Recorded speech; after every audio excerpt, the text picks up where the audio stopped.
Good morning, everyone. I hope everybody's doing well this morning. Thank you for joining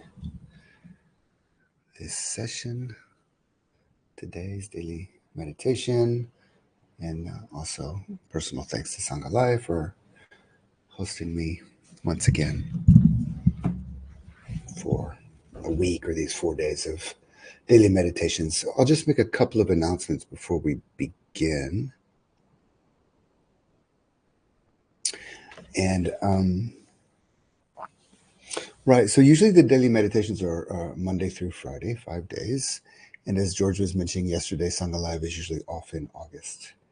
Now, it so happens that a few weeks ago, my flights were changed. And I was originally flying out on Friday afternoon, but now my flight is Friday morning. So I'm really unable to be with you all here this morning. And we did look into getting a substitute or a replacement. And then over at Sangha Live, they figured since it's already August on Friday, then we're just going to make this week a 4-day week of daily meditations. And the second announcement, 2 more announcements. I've been asked to remind everybody that Sangha Live is offered to you and all the members of these daily meditations completely free.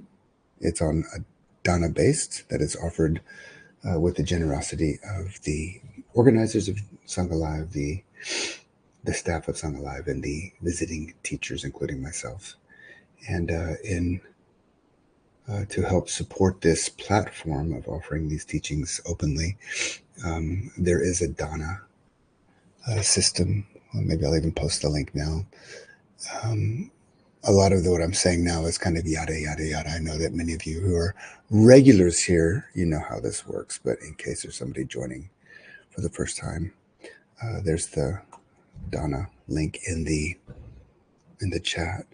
And that goes to support the really the good work that they're doing. I say this every time, but front stage, you see one thing. Backstage, there's a whole team of people that are pulling this together, making it happen. And so any donations support that. And they also support the teachers who are visiting and offering the guidance in meditation. Third announcement for today is today... see, Jen rose her hand. Jen, I'm not sure if we can just... Oh, okay, good. Okay. Today, I won't be answering questions, but rather doing a hot seat interview. So if there's anybody who would like to come on stage with me and do an interview, about 15-minute interview at the end of today's session, then please do. The only thing I ask, it's probably best that we get somebody fresh and new that we haven't been here before. Not fresh, but somebody new who hasn't done this before. Number 2 is that you're willing to talk about and share about your practice. Kind of, I'll ask very specific details about your practice. And that number 3, you're willing to receive guidance. Those are kind of the conditions that make the interview process, the hot seat interview process, effective. So consider that. Now, there was one person that was meant to be in the hot seats last time, and I skipped her in the queue. Her name is Pubali Bradhan. I don't know if she's here today, but Pubali, if you are here today, I'd be happy to take you first. Take you, since we missed you last time. Otherwise, it'll be open. Okay? So, let us dive in. So this week's topic of daily meditations is cutting through to ultimate reality. Ultimate reality really being the core of which all Buddhist practices are resting on. It's that recognition of the absolute, of the absolute and or universal. And these are the Dhammas. The word Dhamma means universal principle. Sometimes it means teaching. Some people use it as path. But the strict, translation from Buddhist psychology is ultimate reality. And the ultimate realities that we're looking at in our Vipassana meditation, our mindfulness-based meditation, are, of course, the 3 universal characteristics, the Dhammas, anicca, dukkha, and anatta, impermanence, unsatisfactoriness, and non-self. And then And those are in all manifest phenomena, physical and non-physical phenomena in the universe. And then there is the unmanifest Nibbana, which is the absolute state. These are the Dhammas.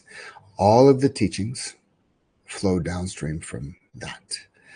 All of the whole system rests on that absolute, unshakable, absolute truth, Dhamma. And all of our practices that we're doing, especially mindfulness-based practices, are linking us back upstream to the source of that Dhamma, to those absolute truths. So when we talk about cutting through to ultimate reality, this is what it means to cut through. And in this teaching of cutting through to ultimate reality, it's a teaching of Sayadaw U Pandita. It's in his book, In This Very Life. Sayadaw U Pandita, the late Sayadaw U Pandita. He's my core teacher. I practice with him quite a bit. He talks about the one's ability to cut through to the ultimate reality is completely determined by the internal factors of faith, energetic effort, mindfulness, concentration, and wisdom. These are the 5 controlling faculties that, whether you realize it or not, these are being developed, accessed, cultivated, developed, and eventually flourish in your stream of consciousness. These are called the controlling faculties because they determine the rate of progress. Not the rate of progress. They determine progress in our practice. If my faith is not so developed, or my energetic effort, or my mindfulness, or my concentration, mindfulness, concentration, or wisdom are not developed, then it's going to be hard to cut through to ultimate reality. These controlling faculties, I really like, they sharpen, forgive this metaphor, but they sharpen the knife for cutting through to ultimate reality. These determine our ability to progress along the stages of insight, awaken to the path and fruition consciousness, which is none other than the state of Nibbana, the experience that brings about a transformation in consciousness. So, in order to cultivate these 5 controlling faculties so that one can cut through to ultimate reality, there are 9 supportive practices that one can do. This is chapter 2 of Sayadaw Pandita's book. And I'll just kind of review these. Yesterday we spoke about the first one, which is paying attention to impermanence. The practice of paying attention to impermanence in the macro and in the micro helps to cultivate these 5 controlling faculties. The second one is practicing with care and respect, which we're going to speak about today. The third supportive factor for cutting through to ultimate reality is having an unbroken continuity of mindfulness. The fourth controlling faculty, the fourth supportive factor is practicing with supportive conditions. For example, Sangha life. This is a supportive condition. The fifth is reapplying helpful conditions from the past, something that kind of worked for you in the past, maybe reapply it and see if it doesn't help to cultivate.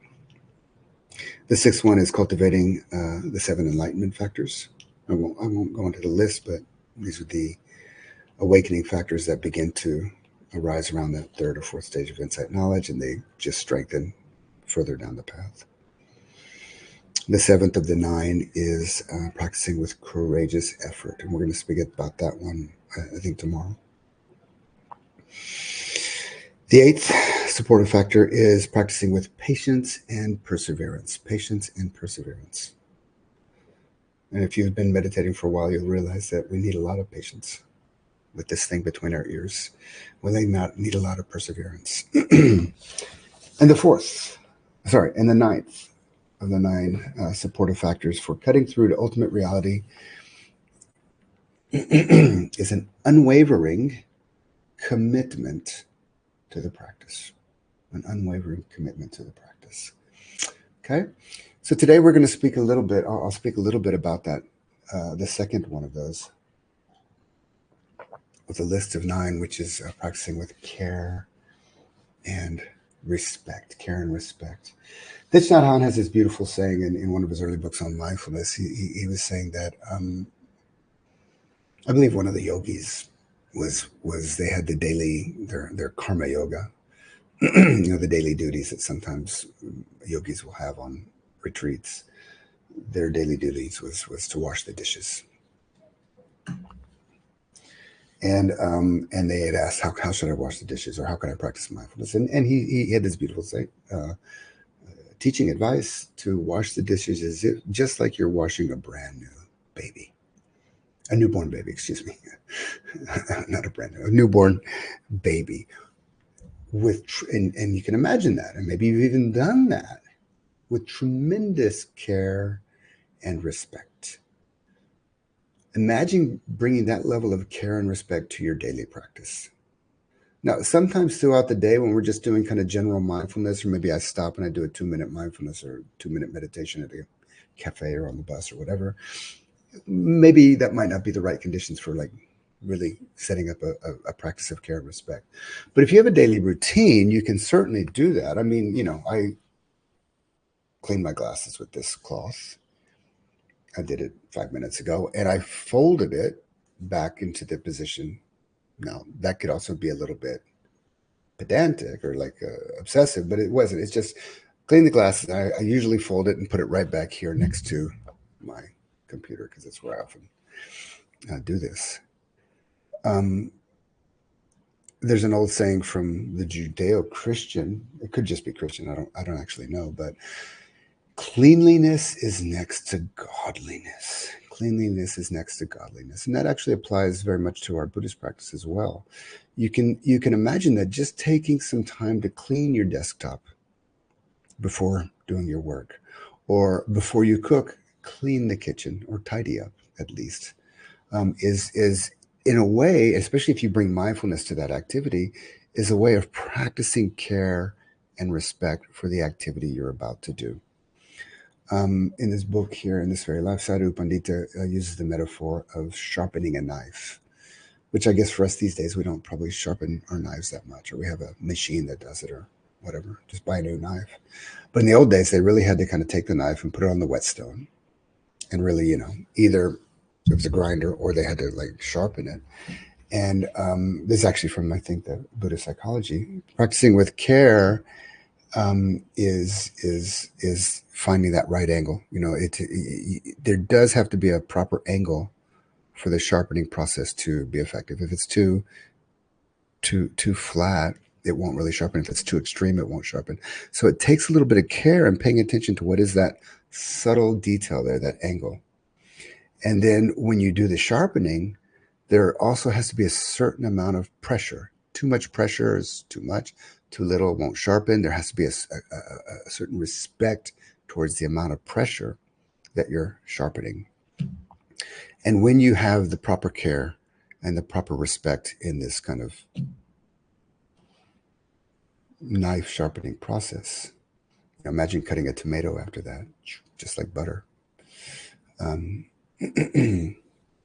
When you have the proper care and respect, it just sharpens. And again, this is a metaphor.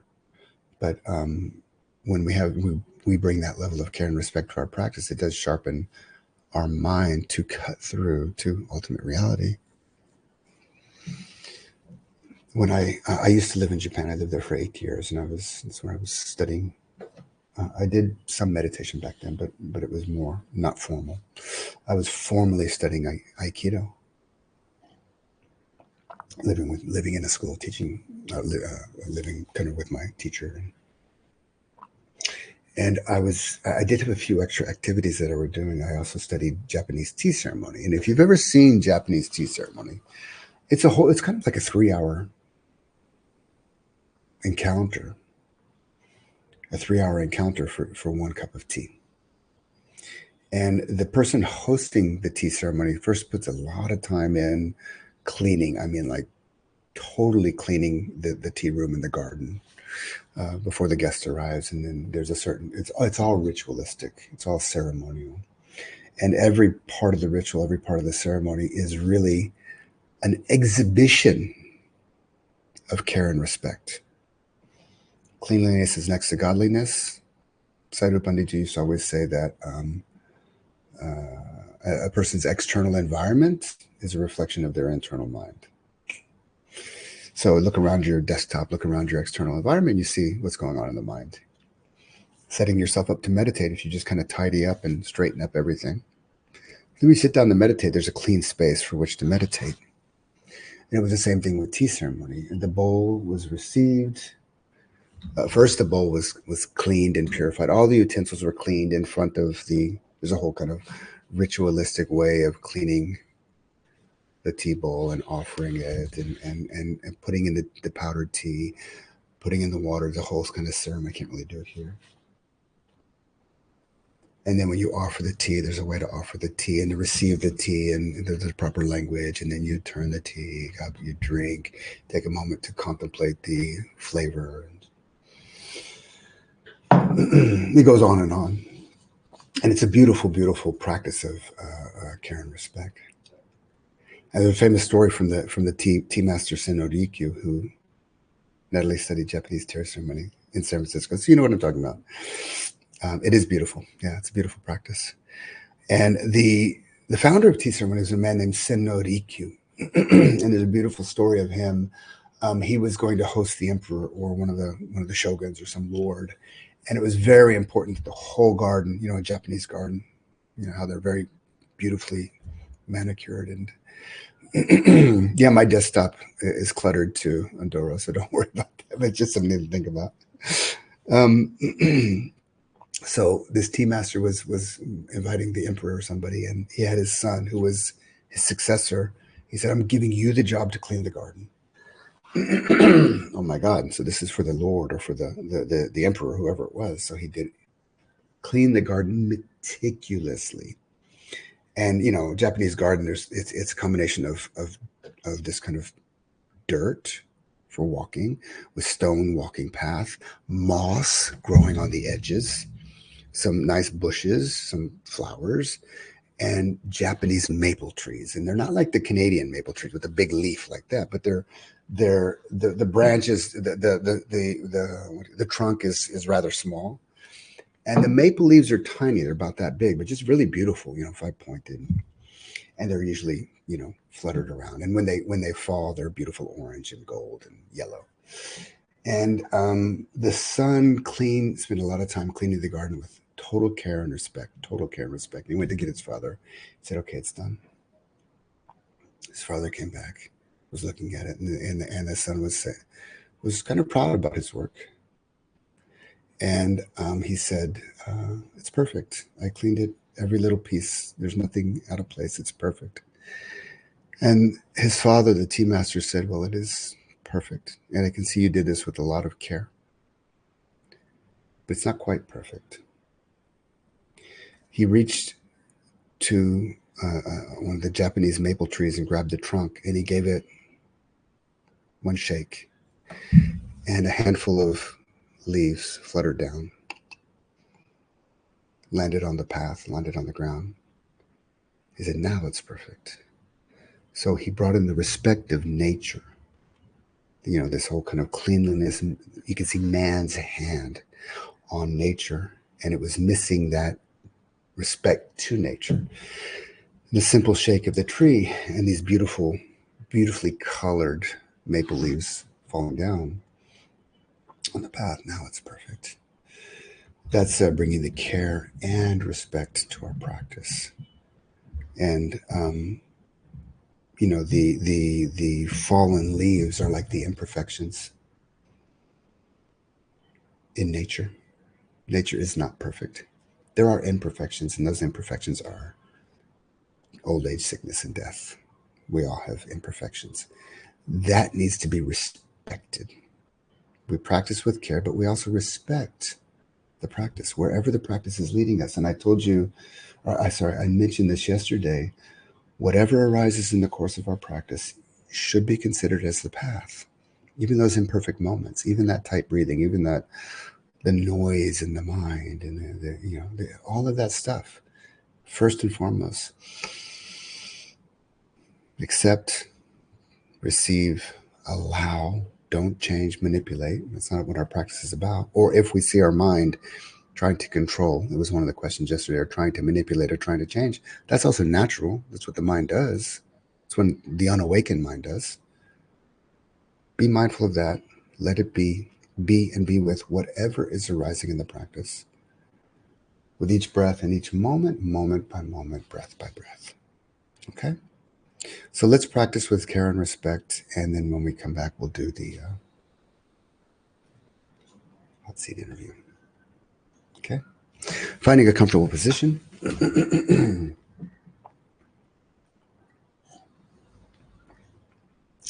Take a moment and just check in with your body and maybe have the centering thought that in this moment, in this practice, today's practice, I'm going to give attention to care and respect for what's arising in the practice. And checking in with the body and noticing the physical sensations, qualities and characteristics in the body.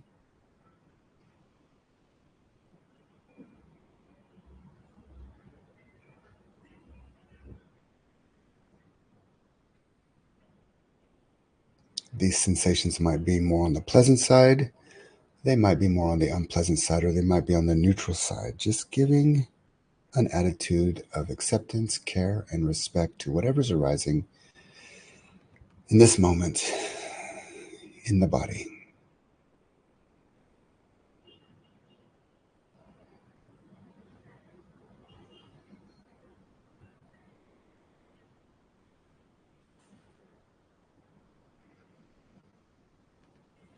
And bringing your mindfulness to the mind and knowing the mental state.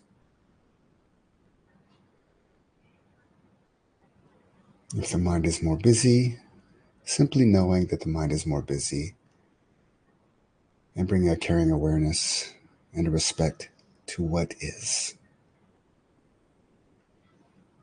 If the mind is more open and relaxed, just be mindful that the mind is more open and relaxed.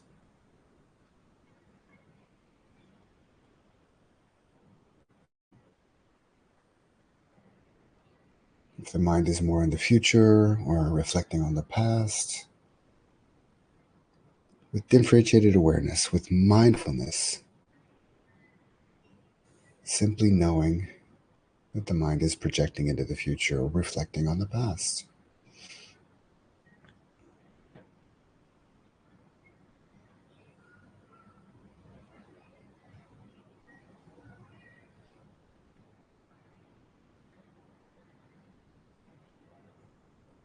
And bringing your mindfulness to the breath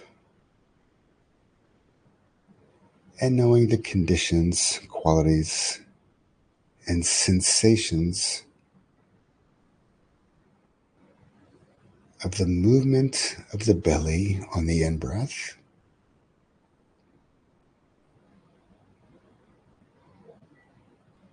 and knowing the sensations, qualities, and characteristics of that movement on the out-breath.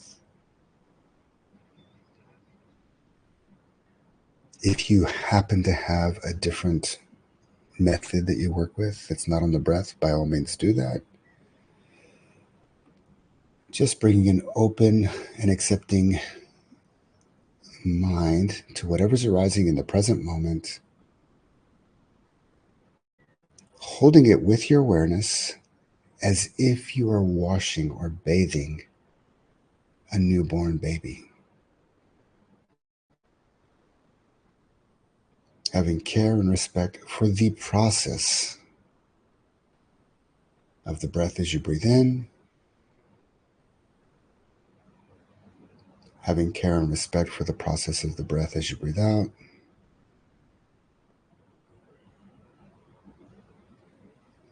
and bringing care and respect to wherever that process leads. It might lead to a more pleasant experience. It might lead to a more neutral experience, or it might lead to a more unpleasant experience. Without agenda, and if possible, without manipulation or control, simply be and be with be mindful and be mindful of what is arising in the present moment and holding it with care and respect. With each breath, in each moment, moment by moment, breath by breath.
And bring your mindfulness back to the body. Feel the body.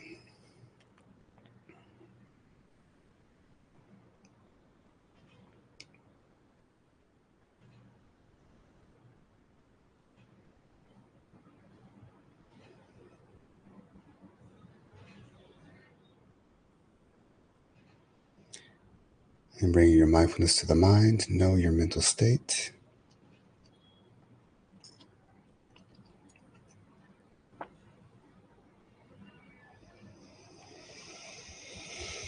And feeling the space on the inside.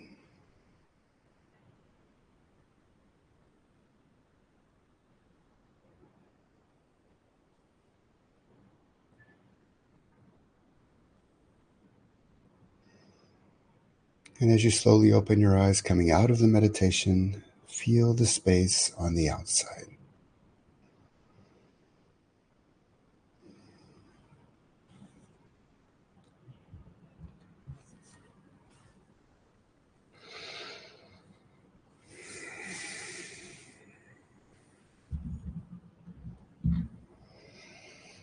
Okay, give yourself a few moments to come out of the practice with care and respect.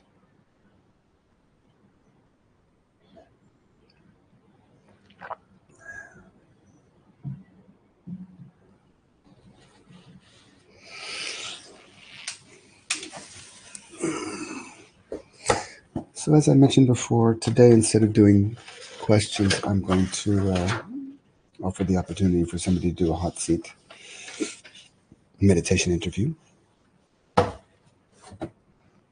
If you're interested, raise your hand. But before that, I do want to remind everybody that about Dhamma. And, this is there's just a beautiful wheel of support of offering and receiving in our Dharma practice. And, we need to be able to be open and receive the Dhamma to transform our lives. And then when we can, we want to offer that. And of course, the highest form of Dhamma, the highest form of generosity is whatever level of awakening you've gained or whatever level of wisdom you have, to offer that freely to those who are ready and open to accept it. The highest Dhamma, the highest Dana, highest generosity. And in a more material way, that includes supporting Sangha Live with donations and the teachers. And this wheel of offering and receiving, it's we support the Dharma supports us. We're supported by the Dharma, and we in turn support the Dharma. And we have this beautiful wheel of awesomeness. Okay. I'll put the link in there at the end of the call today. Would anybody like to do a hot seat interview? If you do, raise your hand or write it in the... let me see if any hands are up so far. I don't really know this software so well, so if your hand's up and I'm not seeing it, forgive me.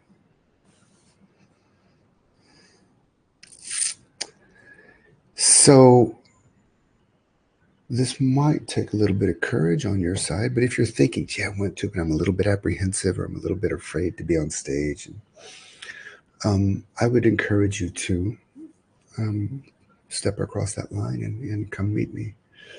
Oh, great. We have one. Hawks, Harry. Now, Harry, I got to figure out how to bring you on the stage.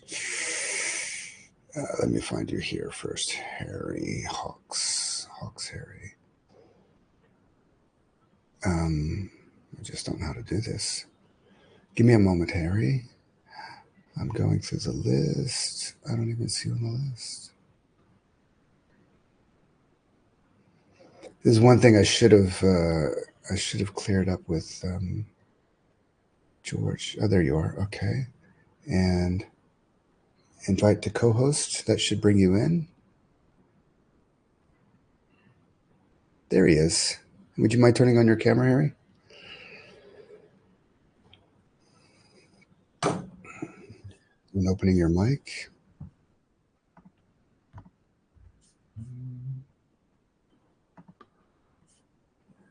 Yes, maybe. Yeah, I hear you. Hi, can you hear me? Hey, yeah, hi Harry. How are you? Yeah, good. How you doing? I'm great. So, what is your primary? We're going to jump right in if you don't mind. Sure. What's your primary object of meditation? What do you when you sit down and meditate? What do you observe mostly? Uh, Mostly breath. Okay, and breath where? What part of the body? Belly. Awesome. Okay, so let's dive right in. Can you describe to me the what you observe? You can even do that right now if you want, but what you observe on the movement of the belly on the in breath? What sensations, qualities, and characteristics? And just the in breath for right now. It's a rising Hmm.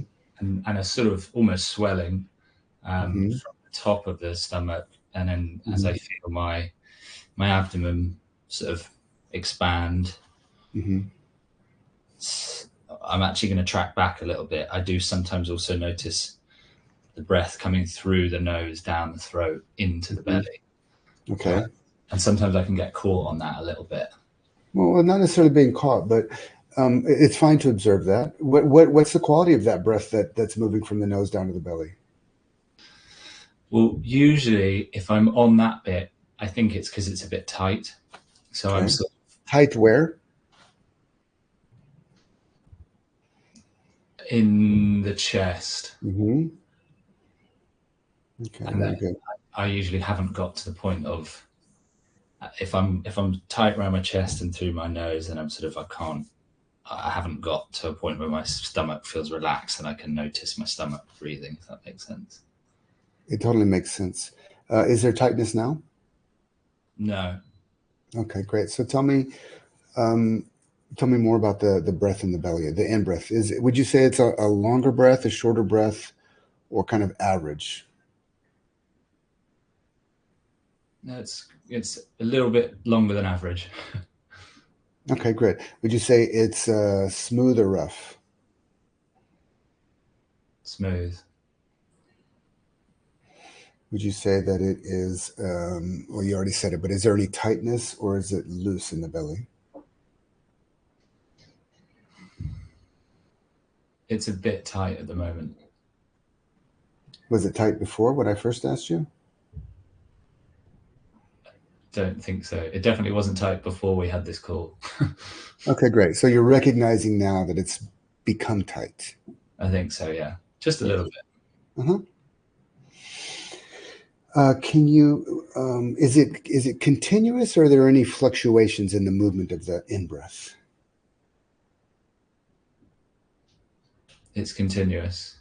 Okay. Can you tell me how does the in breath come to an end? How does it stop?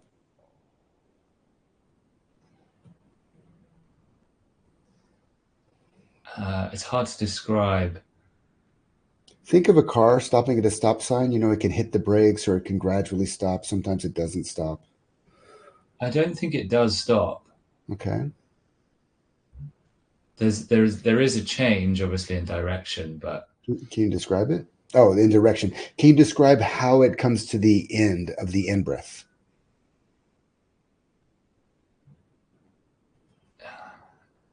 it actually feels a bit tight. Like Hmm. yeah, it reaches the maximum point of expansion, Hmm. and then it feels a little bit tight and uncomfortable, and sort of weans off. Okay, nice. And is there a pause or no pause? Does it immediately go to the out breath or is there a momentary suspension? There is a momentary pause. Yeah, Okay, what's the quality of that pause?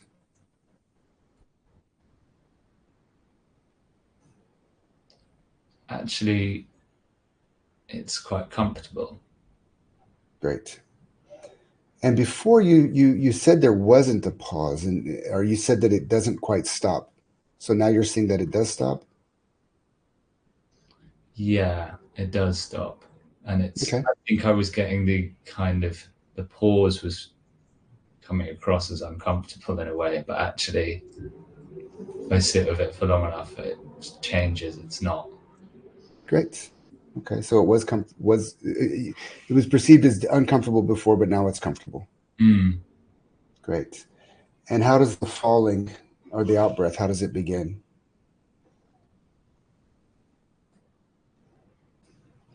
Again, it feels like it begins from the nose, but And if you keep your attention on the breath, on the belly, how does the belly begin? The out breath. physically I feel it starts almost at the top of my belly, Mm-hmm. and then press out all the way to the bottom.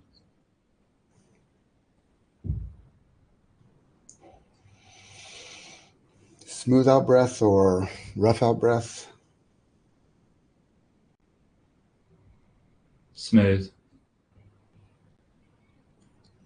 Longer, shorter, average? Longer. Fast, average, or slow? It's all relative, but for you. I would say it's pretty slow. Yeah, slow Pleasant, and slow and smooth. smooth. Pleasant or unpleasant or neutral? Pleasant. Or I could say comfortable, uncomfortable. No, it's pleasant. Okay. And are you noticing, you can take a few moments to look at it. Is it one just continuous movement, or are you noticing any fluctuations at all in that movement?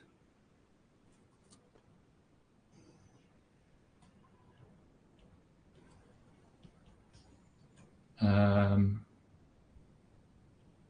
there are some fluctuations. Can you describe them?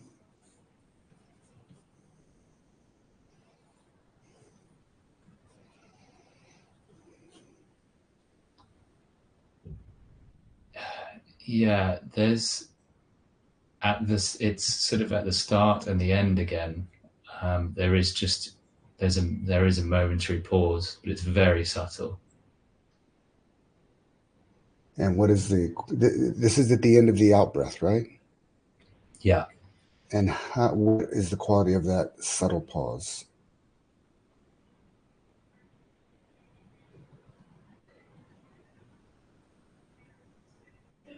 it's again. It seems pretty pleasant. It's quite calming. It's very very gentle. Nice. And once again, I want to go back to the movement of the out breath. Is it one smooth, continuous movement, or are there fluctuations, waves, ripples, or anything else there? Bumps, vibrations?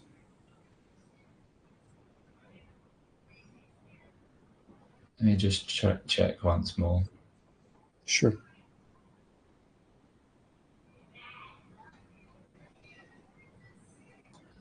There is, if I really listen, there is like a slight ripple that maybe runs through it, but it's really, really gentle.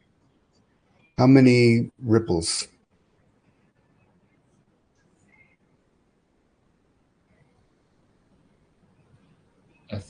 I think I got two. Okay, They're like great. almost they're like little waves. Nice. And how about the in breath? Do you notice those on the in breath at all? No. Okay, last question. What is the mental state right now? What is your mental state?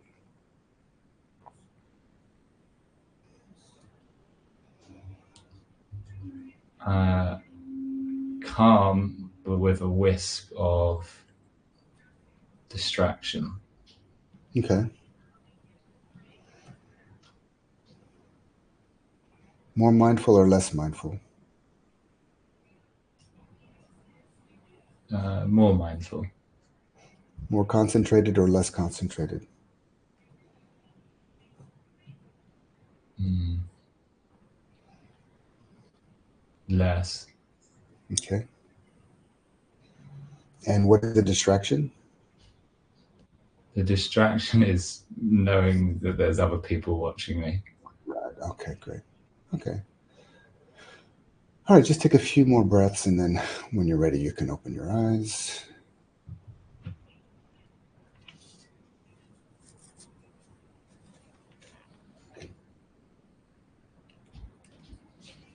Good. Yeah, thank you for sharing that. Thanks. I have a few questions for you, and the questions are actually all of the questions I'm asking are leading questions, basically, Sure. and just to help you see clearer, because there was a development as we from when we started to when you finished, you were seeing much deeper. You said that on the in breath there was a tightness. Was that physical or mental?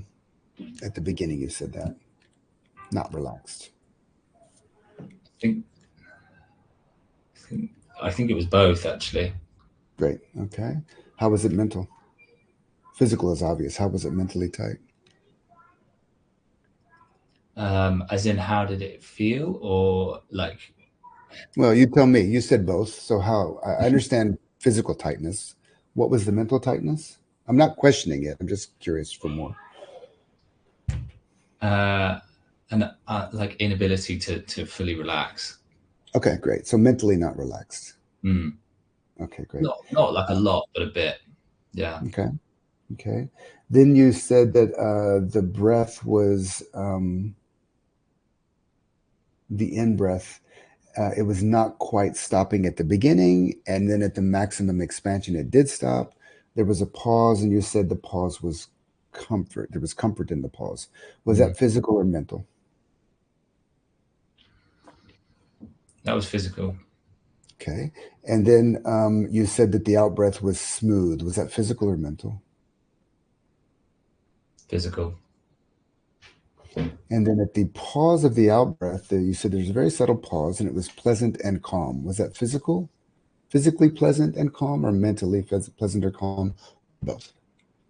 That was both. And how was it both?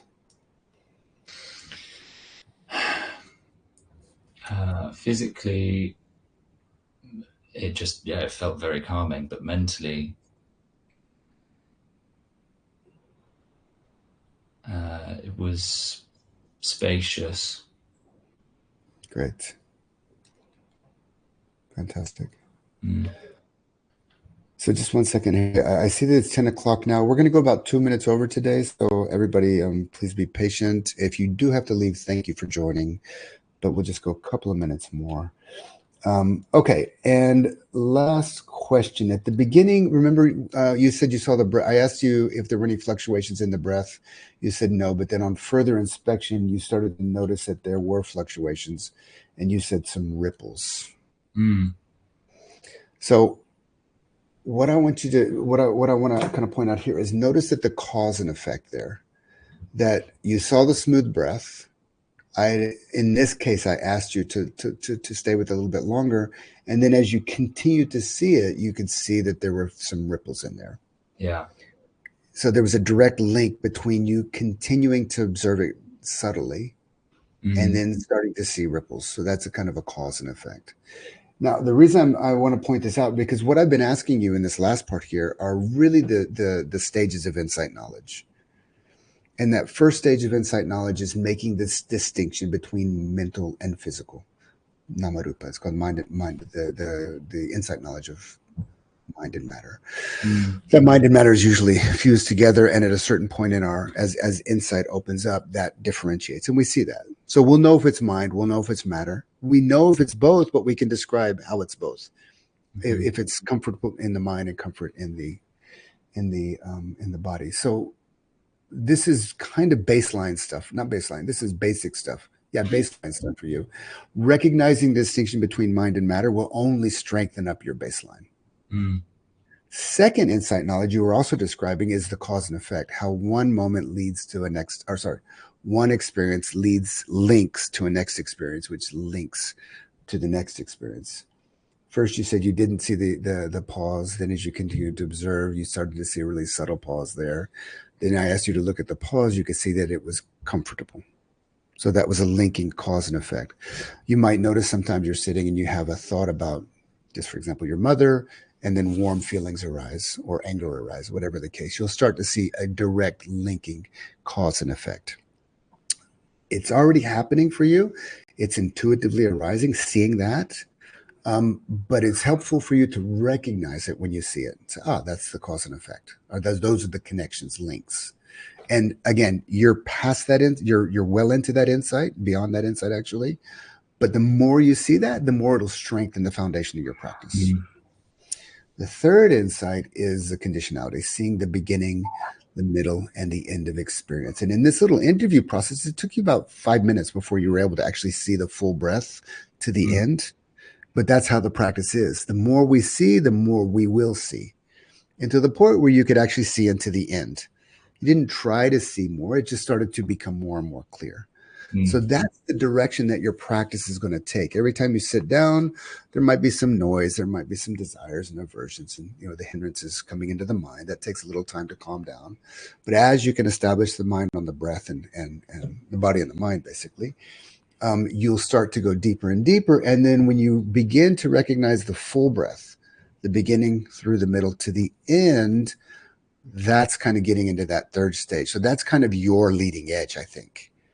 And I even go a little bit further. When you start to see ripples or fluctuations in that movement, that's kind of the leading edge territory for you. Now, you can't see those unless the conditions are right. So you won't see the fluctuations and ripples unless you see the beginning and the middle of the end. You won't see the beginning and the middle of the end until you're starting to recognize and see connections. You won't see connections until mind and matter differentiate. That's the progressive insight. That's how insight progresses. It's happening naturally. You don't even have to think of this as like a technique or mechanical. It's happening naturally in your practice. But should you see those things happening, just a little bit of recognition will help you have an orientation in the practice. One more thing I wanted to say about the practice. You did at some point towards the beginning, you were saying the mind was going to the nose, and because it was tight here, and because there was a little bit of an assumption that it should be soft and smooth in the belly. That's not always going to be the case. Yeah. Should that assumption arise, be mindful of it. It's normal that it arises, but you don't want to operate from there. So you be mindful of it, and it's no longer operating the practice. You're just being mindful. Sometimes the practice, the breath will be tight and restricted and unpleasant. Other times it'll be nice and soft and open and flowing. Whatever the case is, just be mindful that that's happening. And